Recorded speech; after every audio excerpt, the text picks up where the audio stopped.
Alright y'all, welcome back to the channel and to some more buckshot testing, and today we've got a really interesting combination to test out. It's an old school setup with kind of a new fancier design shell, so putting these two together should be rather interesting. We know what these shells are capable of, but I'm really curious to see how they do through this particular shotgun. I think there's a real possibility that they really surprise us and give us some pretty nasty looking results, but that's if everything works out the way we intend it to anyway, because it may or may not. We're just gonna have to try it and see what happens. First up, we'll look at the shotgun that we're running, that being this guy. This is my old 1952 Browning Auto 5. This one's a 12 gauge, 28-inch barrel with a fixed full choke. It measures about 685 for a constriction, so a little bit more towards the extra full choke range, but not uncommon for older shotguns to run a little tight in the choke. But that should be rather interesting because of what shells we have today as to whether or not this little bit tighter fixed choke actually works or not. I still think we've got a good chance, but we'll see how the old Browning does and if this might legitimately be its favorite or best performing buckshot combination. Before the shells I brought out today, I got some more of these out. The Federal Flite Control loads, these ones being the 12 gauge, 2 3/4 inch, 9 pellet load of double-aught at 1325. We know what the Flite Control buckshot loads can do. They've given us a number of super impressive results through a wide variety of different combinations and chokes as well. But I will address it right here because I already see the comments coming. And for those of you that actually take a pause and listen to what I'm about to say, let's watch the comments and see how many people skip this part and comment about it anyway. A lot of people have a misconception about the Flite Control wad and how it works and what it's actually designed for and intended for and stuff like that. The general thought process is these were designed for a cylinder or improved cylinder barrel. That's what they need to pattern best with. That's the only thing they pattern well with. Running them through full chokes and stuff like that don't work. It's going to ruin your pattern and so on. It's not exactly the case. First off, they were designed to help improve patterns and get better results compared to other buckshot loads available on the market that don't have a Flite Control wad when you're shooting them through those much more open choke barrels. If you have a cylinder or improved cylinder choke, these were designed to out pattern other options on the store shelf. That doesn't mean that they only pattern well through those chokes or that that's the best combinations for them. These can absolutely outshoot a good number of other shells in modified and full choke constrictions as well. We've seen it, we've proven it multiple times, so I'm sure people are going to comment, this full choke in the Browning is going to ruin your pattern, it's not going to work. I beg to differ, and we'll see if it proves me right or not, because I think we've got a good possibility of getting good patterns, even if this is a Flite Control wad through a little bit tighter of a full choke like that 685 is. But for today's test, we're running everything the same as we usually would. I've got the big sheet of paper set up at 40 yards with the chronograph and the templates we can lay over our target. So let's get you guys a view of that target and we'll see what the Federal Flite Control buckshot can do through a 70-year-old Browning. If this works out the way I hope it does, it should give us a pretty nice looking pattern. But it is still a Flite Control load. They can be a little more picky with chokes than other shells will, but that doesn't mean we can't run them through tighter chokes like this fixed full and get good results from it. So let's take our shot and see if that is actually the case or not.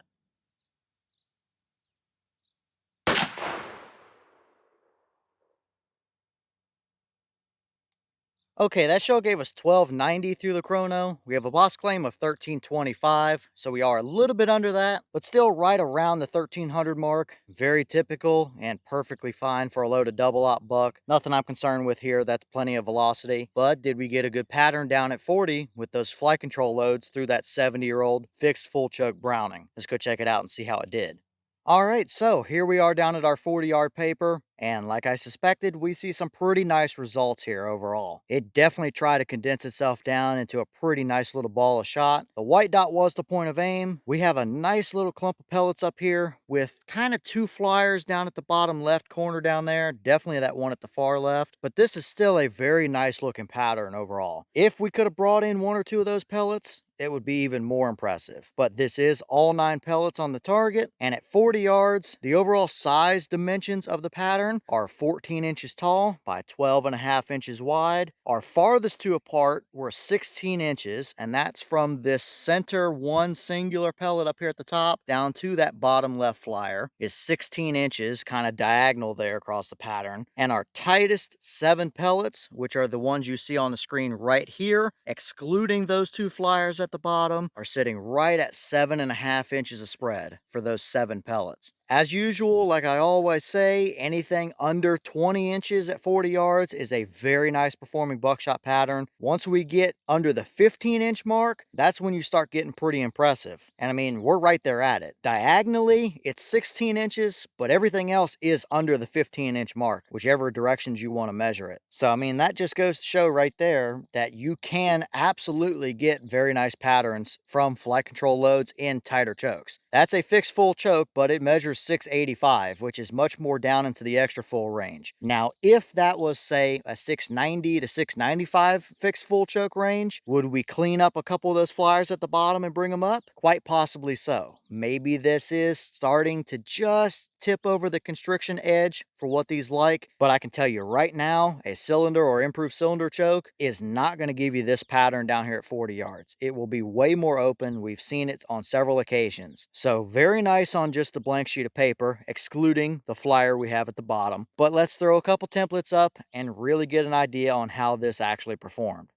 First up, we have our deer template. Since our pattern looks pretty centered up, we'll line it up with our point of aim. And sure enough, you got all 9 of them that would have hit the deer. But that flyer that's down at the bottom left might have just skimmed the bottom edge of his stomach. But everything else is right there through the vitals, right where you want it to be. That's plenty good enough to put meat on the table at 40 yards for sure. I don't think the deer's going to go very far, if anywhere at all. So nice hot clump of pellets right through the center of the lungs. No complaints from me. Obviously, maybe we can bring the flyers up a little, but no big deal there. Plenty capable all day long, and you could probably push that a little farther if you misjudged your range or something like that. Although I would try and keep double out buck kind of inside of 50 yards if I'm deer hunting with it anyway. And we should be plenty good with that number here as well. Next up, we have our coyote template. Pretty much same story. Would make for a very bad day on a predator as well. Would that 70-year-old A-5 be everybody's first choice loaded with a flight control double out load for predator hunting? Probably not. But if you had it as a farmhouse gun for backyard critters or were deer hunting with it and had a coyote come by or something like that and needed to take a shot at one, you would obviously have a plenty good enough spread at 40 yards to do the job for sure. So a predator certainly would not appreciate that spread. You've got plenty of them right through the vitals where you need them to be.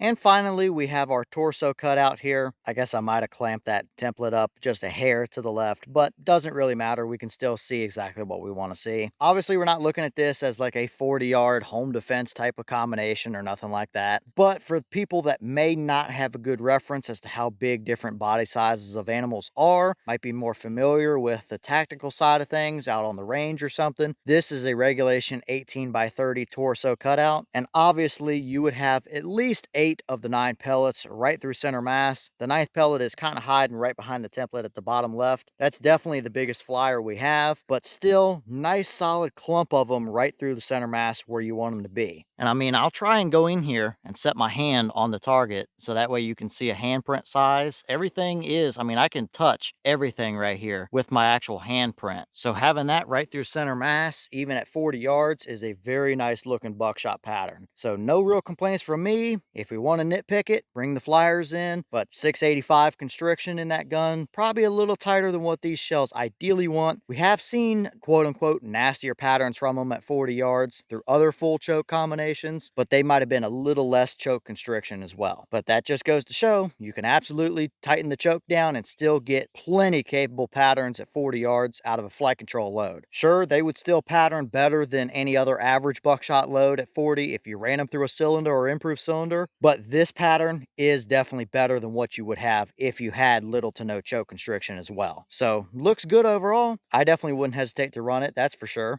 And here's the wad out of that shell, typical flight control stuff. These are the standard flight control wads with the square flaps on the side. The flex wads are the ones that have the little slots. I think these are better performers than the flight control flex wad is, but this one looks very much usual overall. Nothing out of the normal, no major damage or anything. Going through that tight of a choke probably didn't quite allow the flaps to open up a little bit farther like they typically do, but clearly it didn't really make much of a difference in our pattern. It still performed as intended overall, so nothing I'm concerned with here as far as the wad is concerned. It definitely did its job for us today.